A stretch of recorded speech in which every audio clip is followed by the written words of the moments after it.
Hello, good evening for everyone. Welcome to this online lecture about how to support teenagers' mental health as an adult. Let's see what's coming up tonight, and I'm going to tell you a bit more about myself also. To this beginning of the lecture, I would like to remind us all about the principles for a safer space. Because we are here together, there's always the place to talk about these mental health things. But we have to remember that we each individual are responsible for a part, how we create a respectful and open atmosphere for this lecture. So let's remember this, and remember also that this lecture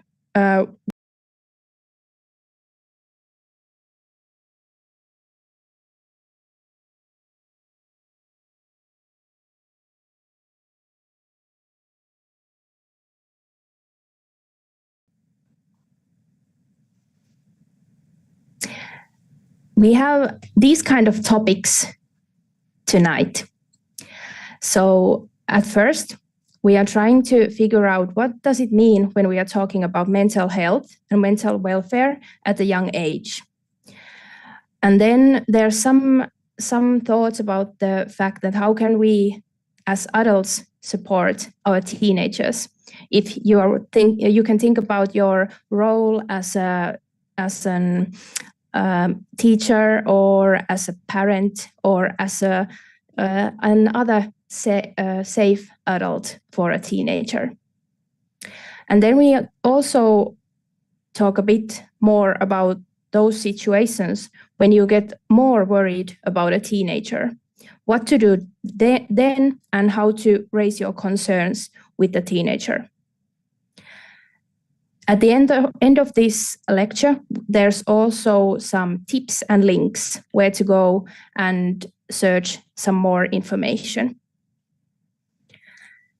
And there's also a possibility to send some questions here at the Zoom, and then I will get back to those at the end of the lecture if there are some questions or thoughts that you would like to share. But welcome to the lecture one more time, and I will tell you more a bit myself. So, my name is Tarja Kallio, and I'm a Bachelor of Social Services. I have studied at Tampere University of Applied Sciences. I work at Family Services in Pirkanmaa, but I have also been teaching about mental health awareness in Education Centre Pirkan opisto since year 2021. At my free time, I do scouting, swimming, and baking.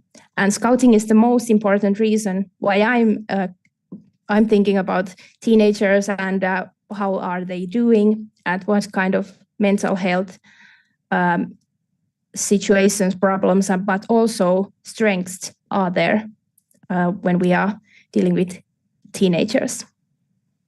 And it is really nice to be here tonight, but I have to admit that I'm a bit excited or even though a bit anxious about this lecture, because I haven't been doing this in English earlier. So even though I have been arranging these lectures and teaching about mental health awareness in Pirkan opisto in Finnish, I haven't done this in English. And I'm not a fluent speaker, so if there's something that you have been thinking that what am I saying or what does she mean, please ask. And thanks for your understanding.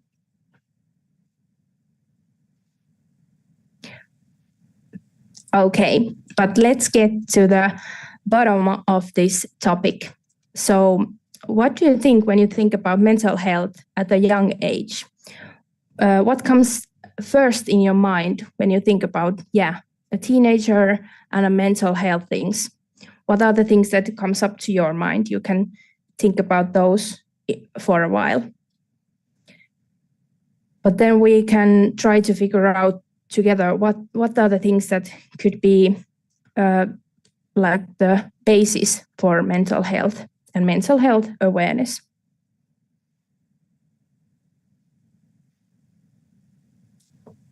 Yeah.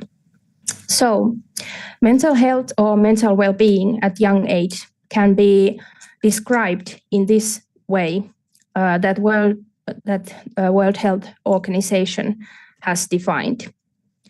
They said that mental health or mental well-being is a state of health, which it's a state of well-being in which every individual realizes that they have their own potential and strengths, and they can also cope with some stress factors that can be caused by school or family life or friends or whatever comes up to the minds of a teenager.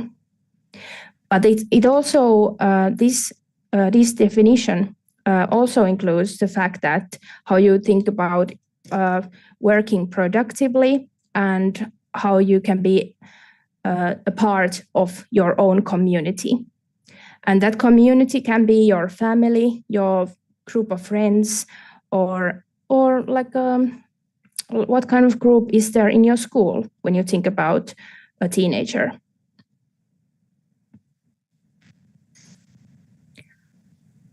But if we think about this World Health Organization's definition a bit more from the fact that what does it mean in teenagers' everyday life, it can mean these kind of things. So, as a teenager, mental well-being can consist of these kind of things. It consists of school and learning. And it doesn't mean that everybody have to go to school in the same way, but they have to do some kind of schoolwork and learning. And if they need some support, then they should get it at early age to the end of schooling. Then also we are talking about independence. This is a process. It doesn't mean that a small child has to have a big responsibilities and be really independent. Of course not. They need also help and examples from adults how to cope with like different emotions or how to deal with a tough situation with a friend. But when a child grows and becomes older, then it's also a possibility to take some more like responsibilities and be more independent. You can take care of your own money, go to school by yourself, try to find summer jobs like at this point of the year or something like that. But mental well-being is also playfulness, joy, having fun, and it can be also one really hard thing to see if some teenager doesn't feel any playfulness or doesn't feel that anything feels fun or joyful. Then you have to be a bit concerned, I think. But it's also that you can have, it means that you can have fun, you can enjoy your time with yourself, with your friends, with your family. Mental well-being is also coping with disappointments and difficulties. It means that if a child or a teenager doesn't get everything what he or she wants, they can't do everything that they would like to do. They have some boundaries, and probably sometimes there are also some kind of like disappointments that you didn't succeed in something like in a hobby or at school. It can be different kind of things. a difficulty in life can also be like something like a divorce or some other hard situations in a family. And those can be also hard to face, but it's really important that we are trying to say that it's normal and those kind of things happen in life, but they are not necessarily really harmful or traumatic.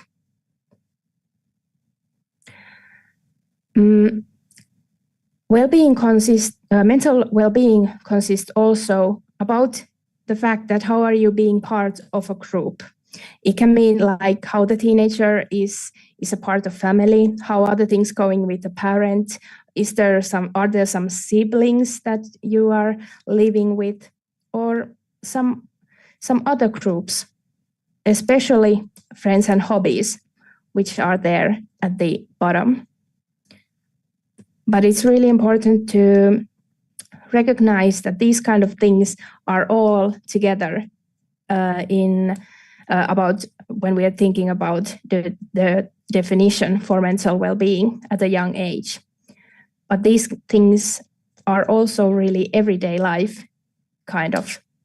So that's something that we are talking a bit more at the next slide.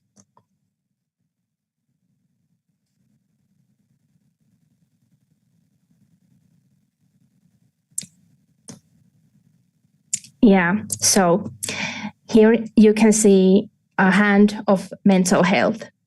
And this is not my own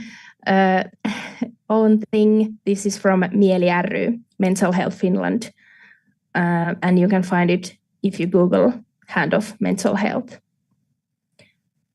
But these are the things that affect on mental well-being in everyday life.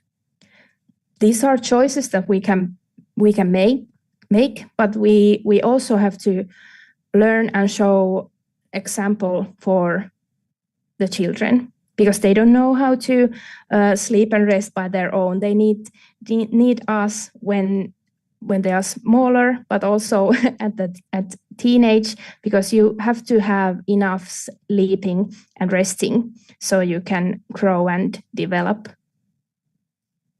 the best way possible.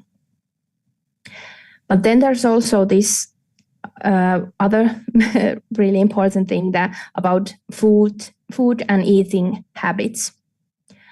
And when you think about a teenager, there can be a lot of changes in eating habits, and some energy drinks or stuff like that can be a bit more on the menu than earlier.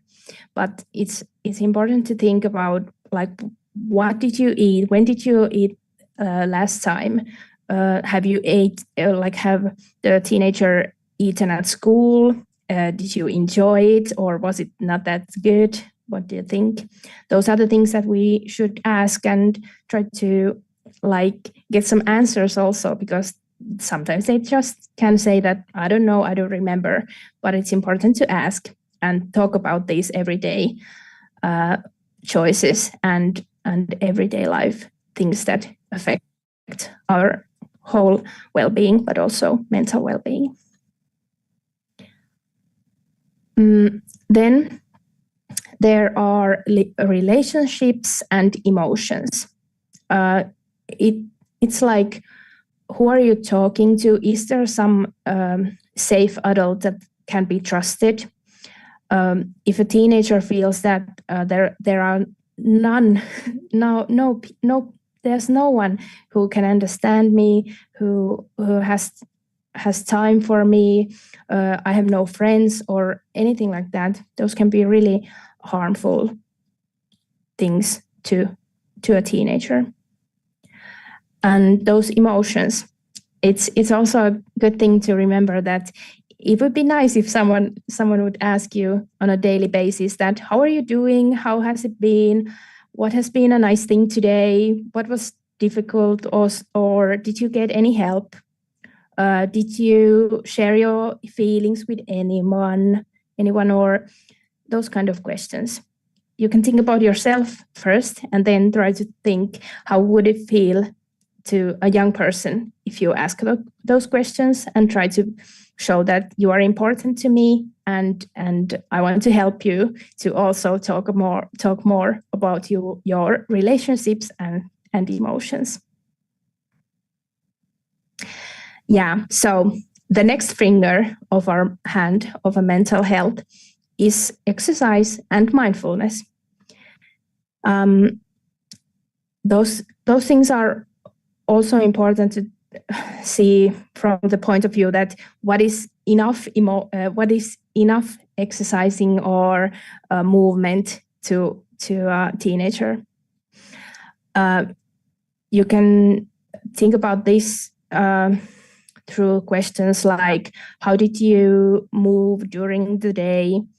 Did your smartphone affect your activity level? That's a great question, I think, for all of us.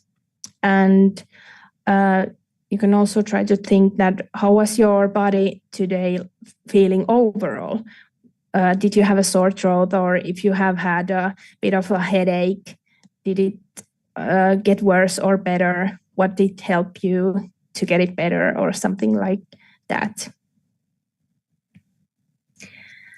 And then the last one is creativity and pleasure, and also some kind of like playing, the playfulness, joyful things to do. And those can be also really relaxing. So that's a good thing to remember.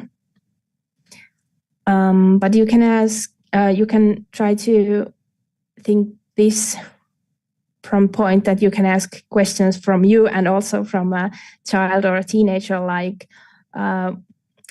did someone make you laugh today? What makes you laugh?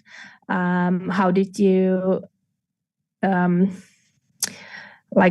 do you get some kind of like excitement about some creative things? Like, what do you like to do?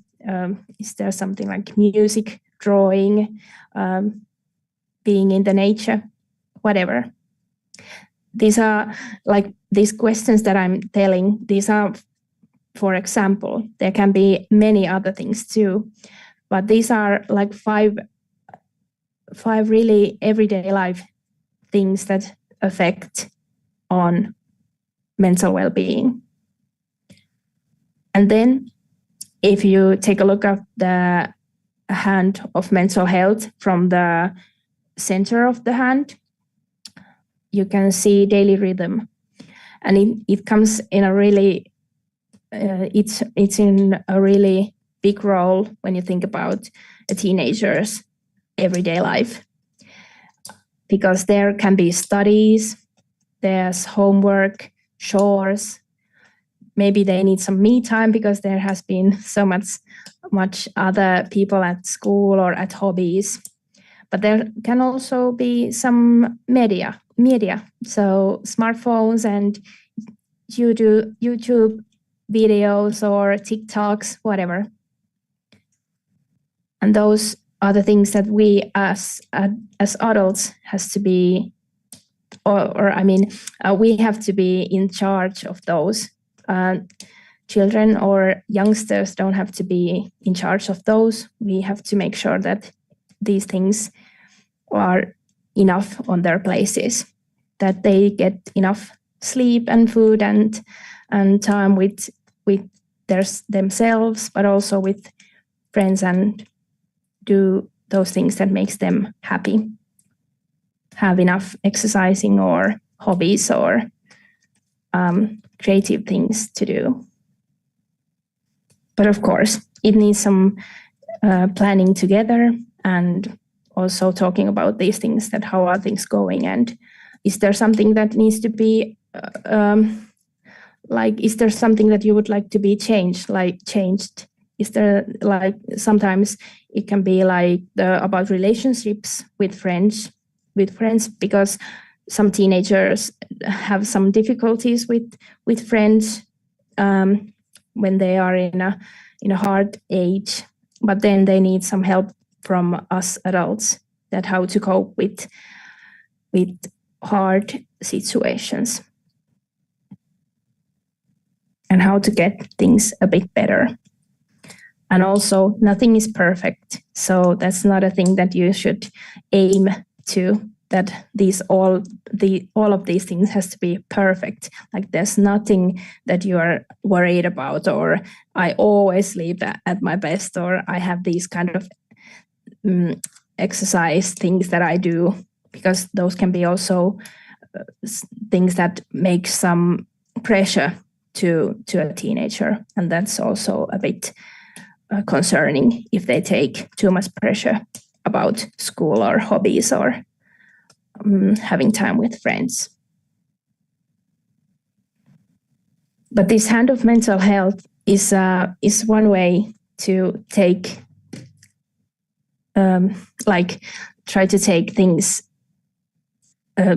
try to bring up the things about mental well-being.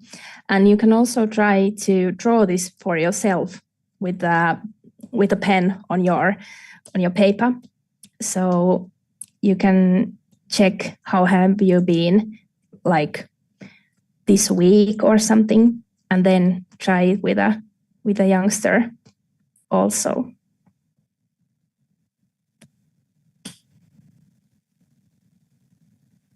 And here is my question for you about that thing that you can draw your own hand of mental health.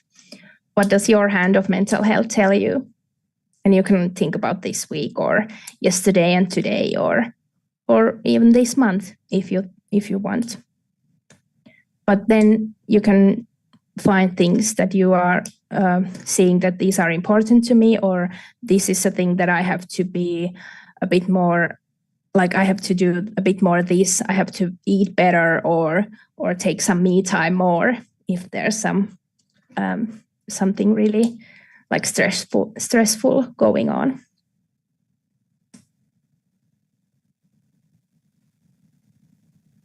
Okay. But this is also one way to try to define mental well-being. And now we are talking about protective factors. And these are also really important when you think about the youngster who is growing up and development goes so fast, and their brains are doing a lot of work when they are trying to get bigger and learn more things about social life, but also school things and, the whole life.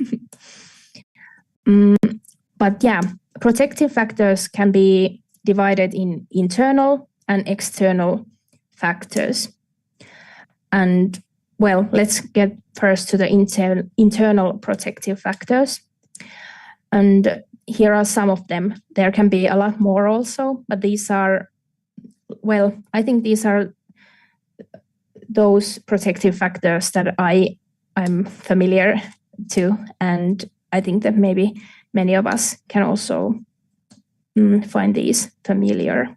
But also these can sound a bit like, yeah, of course those are good things for a youngster, but these are not so simple, even though it can sound like that. But yeah, here are internal protective factors: friends and social support. Social support can be given by adults, but also those friends, the peers. Good physical health and heredity can be protective factors. You can have good physical health. You don't have any problematic diseases or health issues. Positive early relationships can protect your mind from those kind of situations that if you have some hard time in your life, then if you have had positive early relationships, it can tackle the dangerous things a bit more. Yeah, and then sufficient self-esteem and feeling of being accepted can also be protective factors. And I think that feeling of being accepted is really like it can be hard to see like how it, like why is this here? Like of course, feeling accepted is a feeling of being accepted is very important to all of us, that we feel like I belong here. I can be who I am. I don't have to be in a role. I don't have to pretend anything. But I have seen at my work and also in Sekasin chat that it's not that simple, because many young people feel like they are not in the right place. They don't have that social support. They can't be whatever they want to be. They feel like they are alone. There's no one who can understand. And then there can be also some kind of bullying or violence near them. A problem-solving ability and social skills and ability to deal with disappointments and conflicts are also things that can't be learned by themselves, if you think about a child or a teenager. But with us adults, they can be learned, and we can show them some example. Also, there's the last internal protective factor, that is the ability to form and maintain relationships. And maybe the main relationships are with friends, with siblings, with parents, and also as you get older, then can be like different kind of relationships. Like, of course, like if you think about romantic relationships or stuff like that. But also this ability is something that needs to be practiced, and you need some support to that when you think about a youngster whose emotions and feeling of themselves are changing and developing. Yeah, but these came a bit more from internal things, and when you think about external protective factors, there's these few things can be seen in that point of view, from that point of view. So a possibility for education, and also enough support for your education. So that means there is enough support to learning at school. If you need some support to how to learn to read or how to be in a group, then you should get it as a teenager. And then this is one good point here also, that you have to feel that you have ability to influence the things that are your things, like how are your hobbies going, what can I wear today, what to eat. Not of course everything can be decided by a youngster, but it's important to feel that I can do a change. I can say my opinion without being afraid of what it is going to cost, or how are people around me going to react if I say something about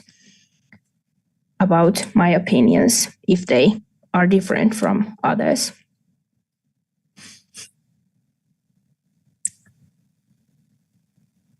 External protective factor can be one of the external protective factors is also this safe living environment.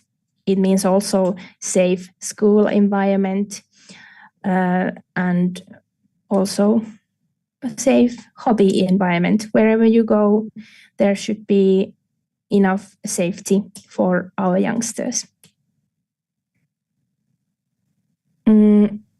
Yeah, and then the last one is really good to say also, that public support system should be close by and easily accessible, and that includes like if you have a school doctor or a counselor there, you should get your help for mental health issues as fast as possible and as early as possible.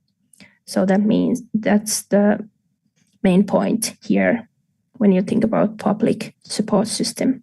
You can also think about family services and social services, because those should be also close by and easily accessible.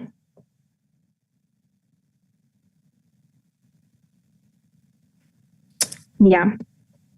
And that's why and this is the reason why we are talking about these tonight. All of these can tackle the risk factors, or at least make them less effective. We don't have time to take a look more about those risk factors, but you can think about this thing as from the opposite point of view when you think about these.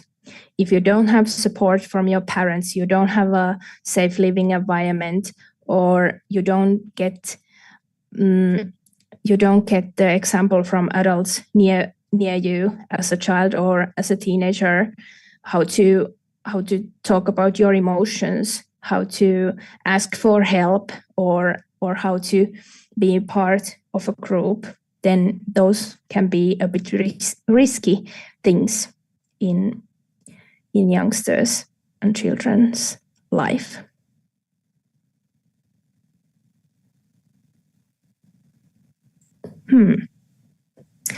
Yeah, so there's one definition also that is quite interesting, I think.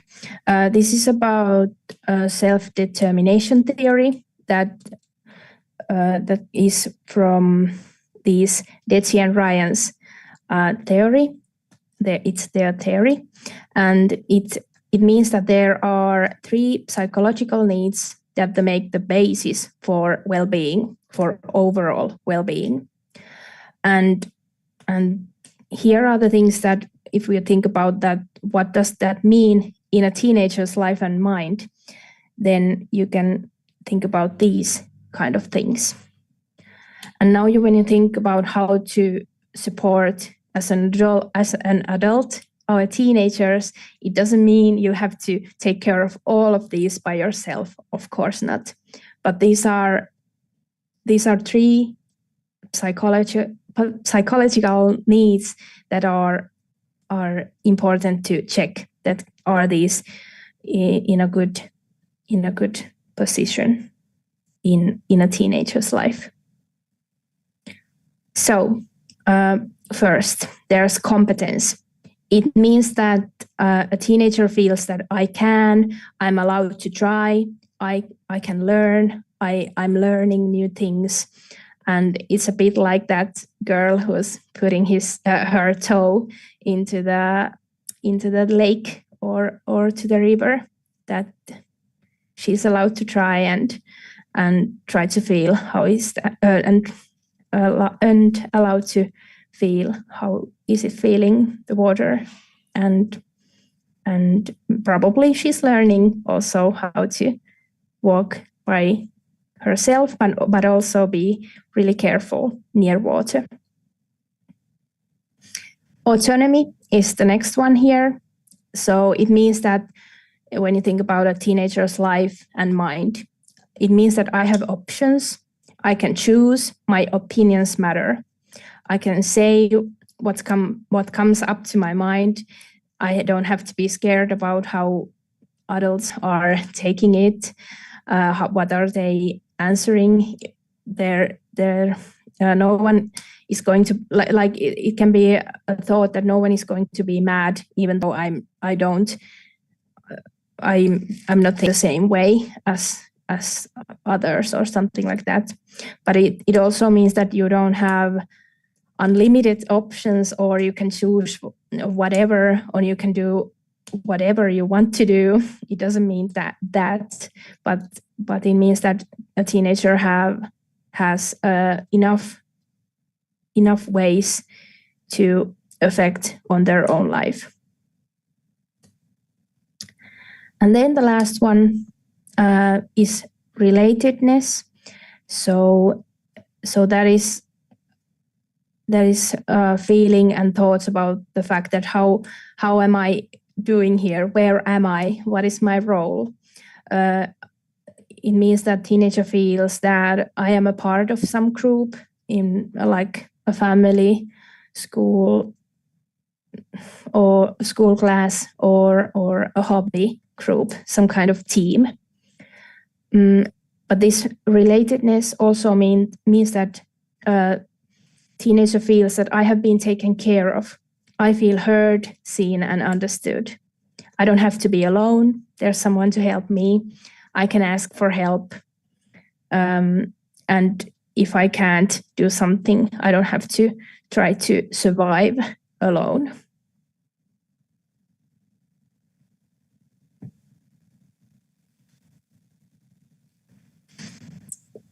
But those were some basic thoughts when we are trying to define mental well-being at a young age. But let's see, is there something we can do as adults to support teenagers? And these are only like my thoughts at this point, because I have made these slides, but I hope that if you think your own role, if you are a teacher or you are working with families or teenagers, or if you are a parent or an aunt or whatever, then you can think your role as a relative also, when you think what you can do and how you can affect the teenager near you.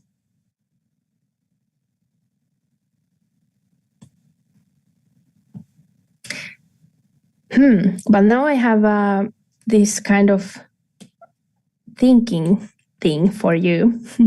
So take a moment to think about yourself as a teenager, but like approximately when you were at the age of 14, 15, 16, whatever, you can decide. But take a moment to think about yourself as a teenager. And you can think about these questions, I think, now. So, can you remember some adult who listened to you and accepted you as you were? And if you can remember someone, you can try to remember what was the situation, how did that make you feel then? And couple minutes to think about this. And if you would like to, you can also write down your thoughts. And then you can also write down the emotions that you felt then. This is a bit like a time travel to our teen years. But let's take a couple of minutes and think about this, and then I will continue.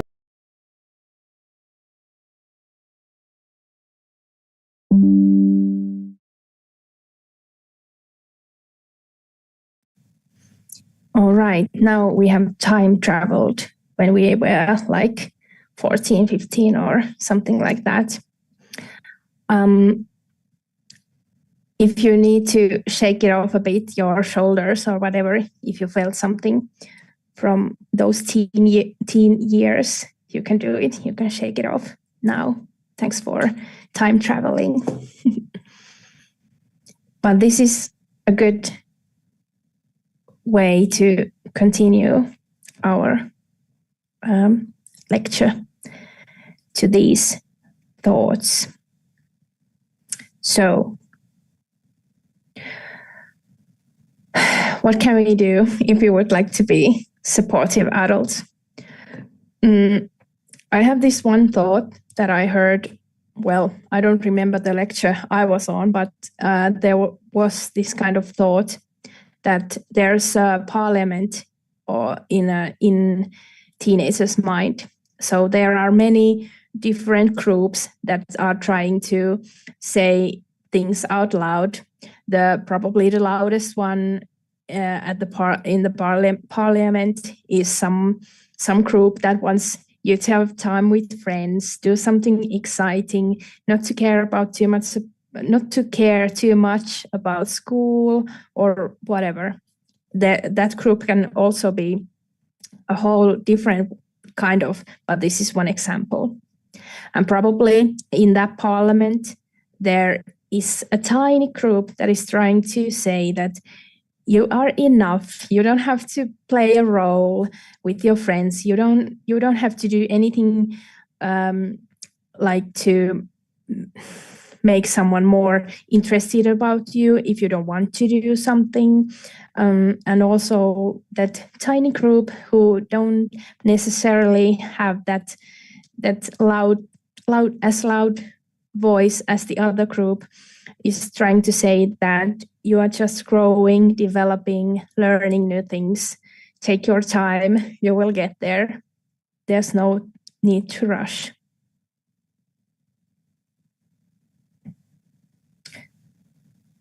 Yeah, but because we all can be a supportive adult, we all can be there, we can have our time, and we can all give our time to a teenager, even though wherever you are, if you are a coach at a football team or you're a teacher, you're giving your time to teenagers every day. So what can we do? Are these kind of things? We can ask, how you're doing? How was your day? Did something fun or dull happen today? Do you want to talk about more? Do you want to talk about it? Do you want to tell more? Is there something you would like to talk about?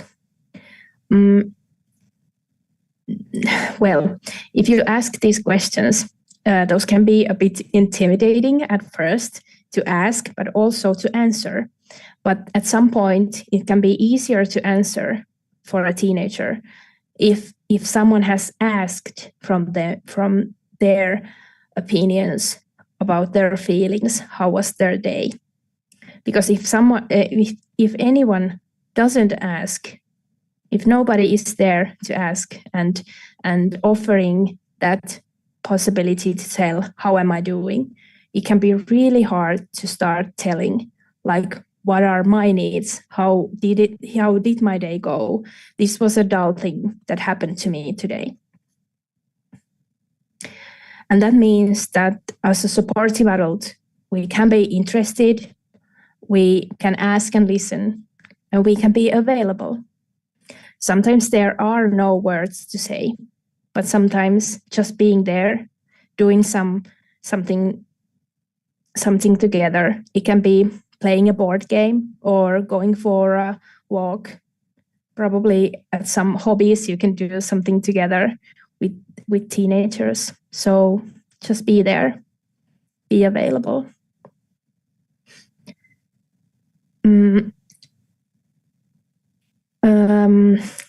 You can be supportive, you can give safety, comfort when needed.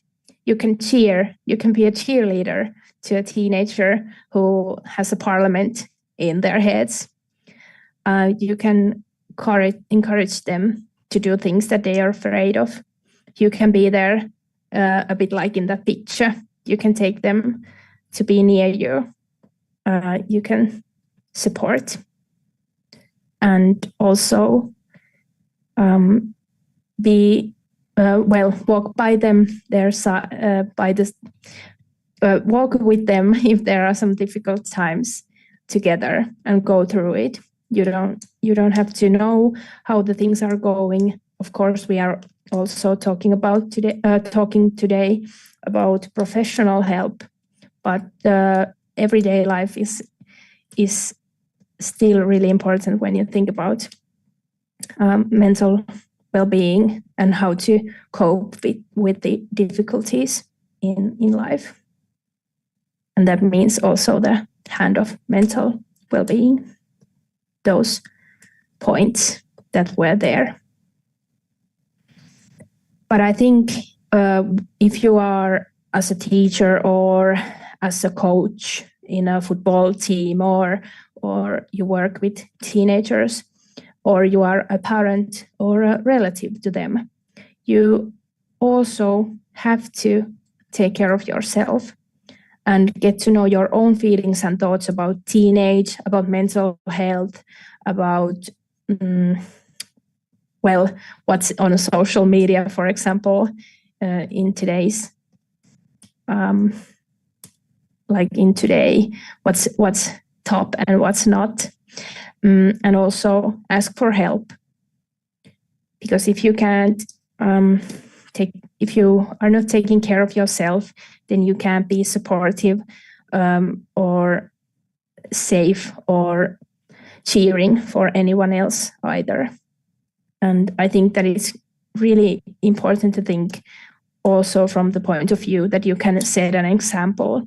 You can set an example for asking help for about that. How are you checking your own feelings and thoughts, and how are you talking about those things that are in your mind as an adult?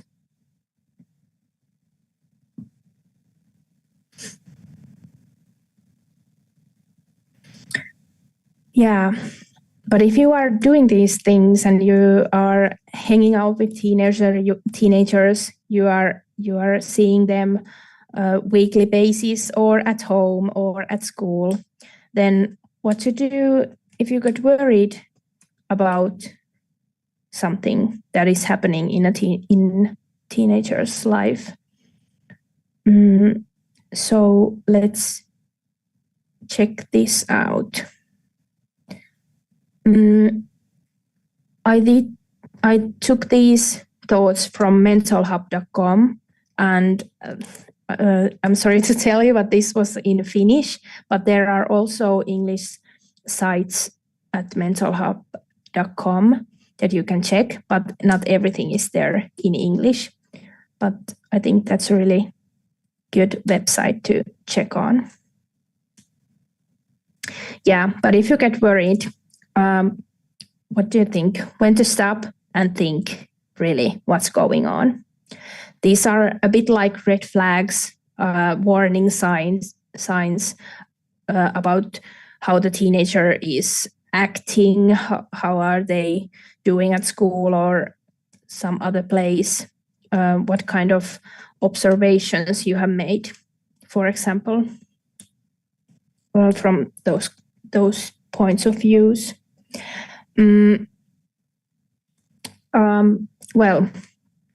But if a teenager is feeling like it is hard to say what it is, but it feels bad, it also can be about the development, and it can be a quite normal thing for a teenager, but it's important to talk about it. You don't have to know what's going on, but I think that it's better that you are not feeling alone with those kind of weird feelings. And that's one thing that I have also learned from Sekasin chat that I've been doing, that I'm there answering to youngsters' messages. There can be, that's an anonymous chat, so they can just come there and talk privately. But that is something that is really quite normal, or also many teenagers feel like it's hard to say what it is, but it feels bad. I don't feel good. I don't feel like I somehow I'm not interested in anything, or something like it's like something just not right. It feels off. It can also feel like I don't care about things anymore that were important earlier, and now they're not. yeah. But these other things are like if the school motivation drops quite rapidly, it feels like the teenager is just like, yeah, what the heck, I don't care. Also, a warning sign can be if there are difficulties to fall asleep, or some teen wakes up during the night many times, or they are just sleeping a lot. And those are also the things that, yeah, you probably need more sleep when you are growing up. But if it feels like you can't do anything else, or even though you have slept a lot, you don't feel energetic, or you can't eat enough, or you are not feeling well, you have headaches, you are feeling unwell, or you are having some kind of anxiety or something like that. Those are the things that you should stop and think what's going on. If the behavior changes rapidly, like and also if there are like really rapid mood swings, but that's also can be quite normal for a teenager. But if those are really like sudden, or it affects a lot to how they are doing at school, or at hobbies, or with friends, then those are also things that has to be checked. And it means that we have to take those our concerns up and talk about those things. And that's something that we are going to check on the next slide. Yeah, well, a lack of interest or motivation to things. Friends don't matter anymore that much. There can also be difficulties to get dressed or wash up. And that can also be a sign of teenage, because your body changes. So it can be a bit tricky for someone. Like, do I like to wash myself, or how am I going to dress up because my body is changing? But I think it's important to say to a teenager that it's normal thing, that those are normal things that's going to happen, and then you can find your own way to how to dress up, or well, for example, what's the best time to go to the shower and wash up. Sometimes it's better in the morning than in the evening. Well, this is something also that needs to be stopped. That if there is a lot of breaking the rules or trying alcohol or drugs, those are the things that should also be taken care of and talked through. Like, what's going on and where did you get this idea? And yeah, it's also probably with friends you can get some ideas, but it is important that you do it as safely as possible and you don't get into trouble, or you are not in a dangerous place, or with some some people that don't want good things for you when you are thinking from a teenager's point of view.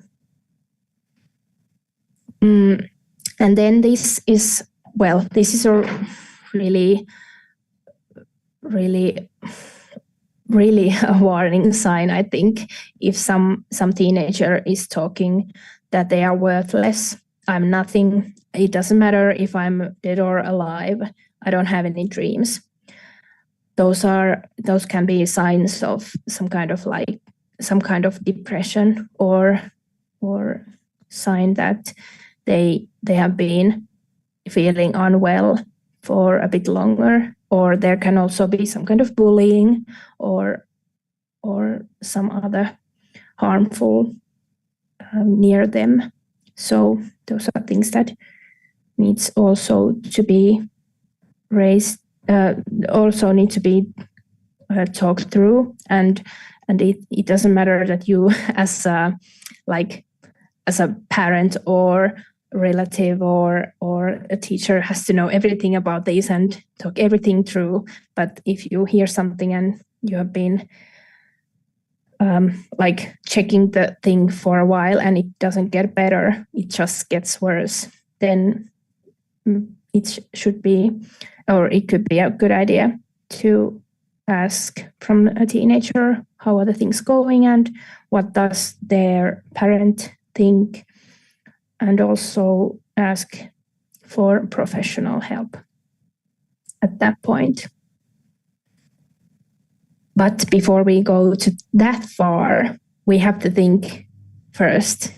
This is a bit like a first aid kit. The first thing that every one of us as supportive adults can do is this point that we can raise our concerns. We can try to figure out what's going on. We can ask more questions. We can try to we can try to offer some answers also, that might it be because of this, or I have seen your friends and they were telling me this and this, and that's some way to show that I care, even though it can be really annoying that some adult is asking questions. But this raising our concern is the main key to the point that we could offer support and help at as early as possible for teenagers. And this is a possibility for every adult. We don't have to know where this is going on or what's coming next, or even where to get more help. We can check those things later. But if you are concerned about a teenager, then you just can't walk by or just leave it there. Probably someone else will figure this out. That's not a good way to think. Just be like brave and ask straight. But yeah, here are some things that we should think about as adults. If you think about the time and place when to raise your concerns to a teenager or the parent or some other near to then some other who is like taking care of them if there's not a parent. But yeah, so you have to have some kind of like place and time for that where to raise your concerns. Could it be during when you are doing something together, or for example, if you are driving to a hobby place or something like that, then is there a good time to talk a bit more? How are the things going? And also the fact that there are no others who are listening. If you're thinking about that, you are talking about yourself to another person. Would you like a peaceful place and time for that? Or is when you're comparing to some situation that can be really hectic or full of other people? These things are good to think beforehand, like what could be the ways to start the conversation. Like, could it be something like, yeah, well, I haven't seen you here for a while. So how are you? How has it been at school? How are things with your friends? And I think it's also good to ask about the concern you're having. If you have been seeing that a teenager has been really like unusually tired lately, then you should ask about it. How are you doing? How have you slept? How has it been at home? But of course, it's good to start the conversation from the point that it's easier for a teenager to come and talk to you. It can be something that is important to them, something that they are interested of, something like a hobby or some other interesting thing to them. And this is called an I message. If I talk about my feelings, my concerns, my thoughts, my observations, then I'm talking about me. I'm not talking about you. So I'm trying to say this in a way that you are not trying to blame the teenager. You are not trying to solve this thing out. I'm just telling how I'm feeling about this situation. And that's a good thing to remember, that you can't probably solve anything at that point when you are just doing this first aid. At this point, you are raising your concerns, trying to figure out how the teenager is doing. So you can't probably solve anything at that point, or you don't even have to try. And it is important to ask how the youngster thinks about the situation. Have you noticed that you have been tired? What do you think about this? Do you want to tell more? Does your parent know? What should we do next? And well, this is a good one here. How to keep your cool. If it's something that you should that you are feeling anxious or you are getting really angry about, then just take your time. You don't have to like try to be robotic or try to be really peaceful at all the times if it really makes you angry or you are feeling stressed. Just take your time. Think about the things that makes you calm down, and you can also make an agreement. You can say that, yeah, we have to get back to this. Let's see at the end of school, or let's sleep through the night and continue in the morning, or something like that. And one thing it's good to remember that sometimes if you are a fast talker or a speaker, as probably I am, like if I ask something, then I should wait a bit. I can't ask another question straight away. I have to wait. I have to calm myself down, because silence is an important moment too. And it means that sometimes when you ask something, it can be the first time that someone has ever asked from a youngster that how are they doing, how has it been, or what do you think about this situation. They can be thinking about the fact that, okay, what's going on? What should I say? Can I answer straightly? Is that adult someone who can be trusted? Those things can be in their heads when they are not speaking, when they are silent. And one really important thing to remember is to thank, encourage, and find also some strengths about the youngster. Thank you for telling me. Thank you for being here, even though this has been quite tricky situation. It has been hard to talk. I can see that, but I encourage you to talk more and talk to your parents, or it's a great strength for you that you have been able to tell me about this, or you have that one friend who knows more about your things and how are you doing. And also, when you think about this kind of conversation, that when you are raising your concerns as an adult to a teenager, this isn't necessarily the one and only conversation you are having. This can be in parts, and this can be in different situations, probably in different places also. So it doesn't go strictly like this. But these are things that you should probably think before you are doing this kind of first aid to those in those situations that you have had some concerns about a youngster.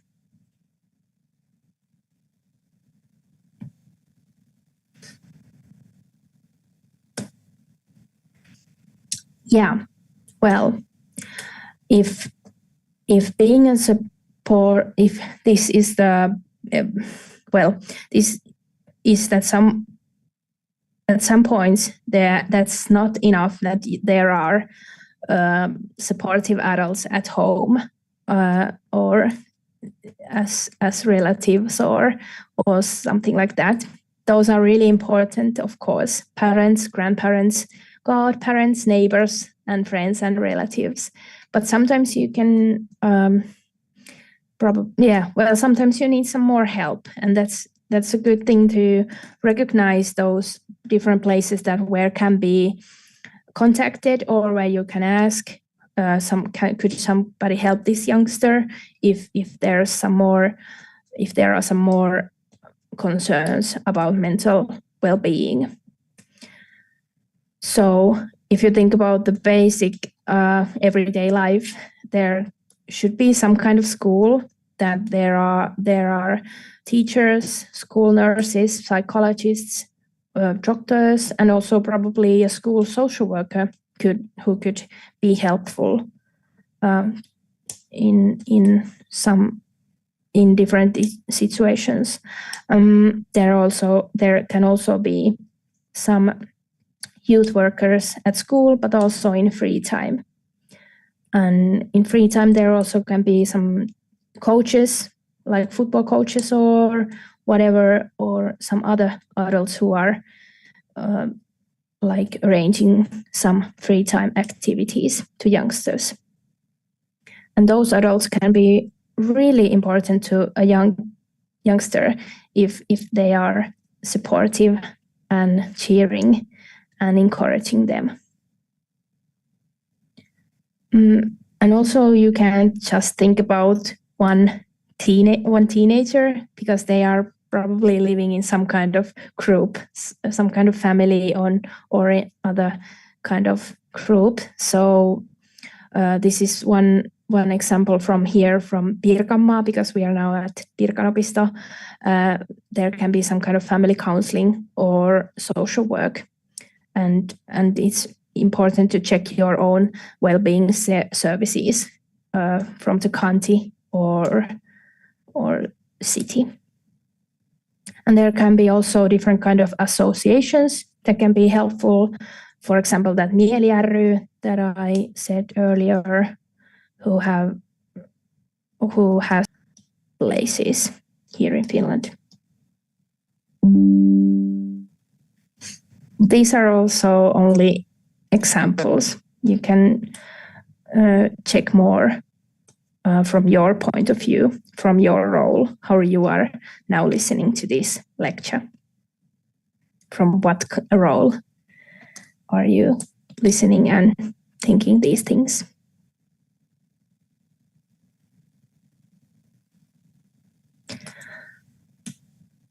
Yeah, so now we are quite at the end of our lecture, and here are some few tips and links I would like to share with you before we are ending this evening's lecture.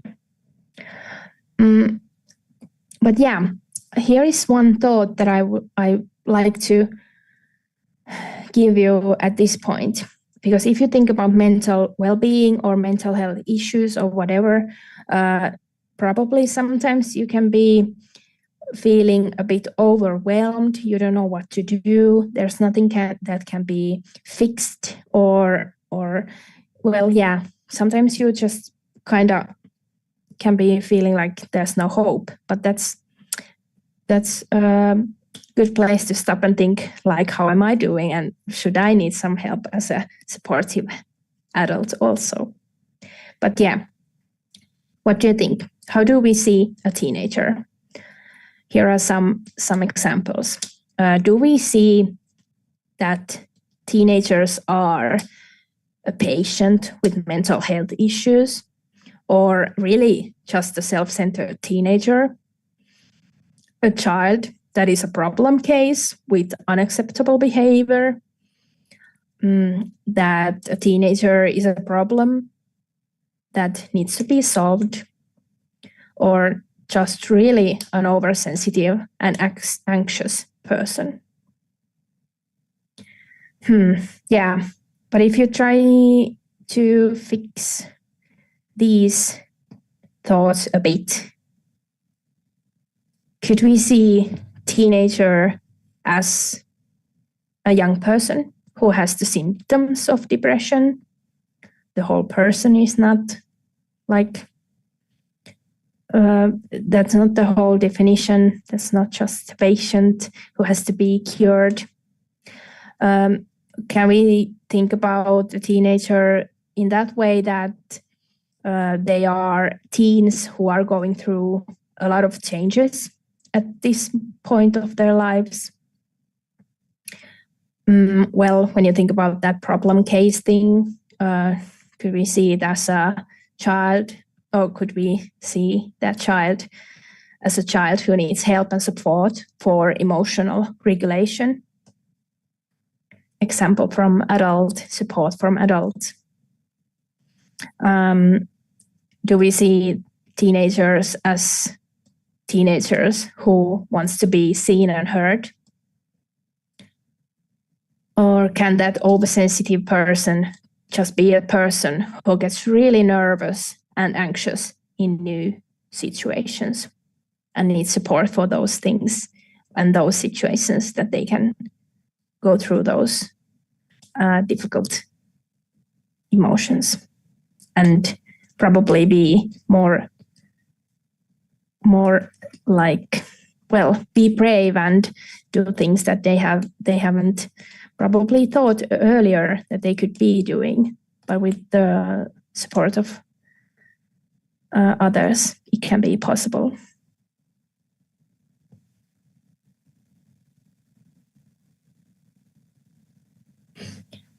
Here are a few links that are good to check later on also. There's a bit more information about mental health at World Health Organization's website. Then there's this mental hub, Mielenterveystalo. There are also something in English, but also a lot more in Finnish. But yeah, that's one website that you should check out. And then there's this Mieli, Mental Health Finland. For example, there is the hand of mental well-being, and a lot more interesting information to check. And then there's a bit more info about that self-determination theory that you can also check from that link.